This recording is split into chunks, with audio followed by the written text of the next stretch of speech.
In this video, I will show you how to flash fill in Microsoft Excel.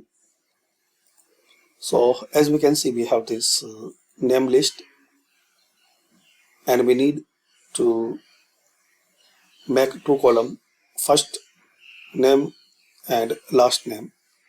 So in this column, write this first name. Now click anyway and select again. Now Control E, press Control E so you can separate.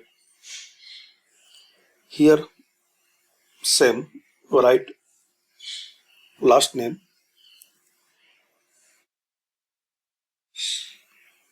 Control E.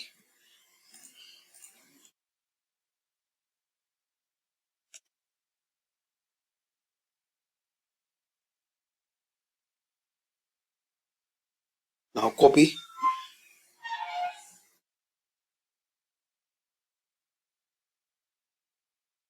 and paste here.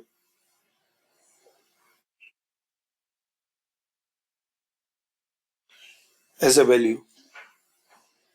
So you can delete this column without any problem.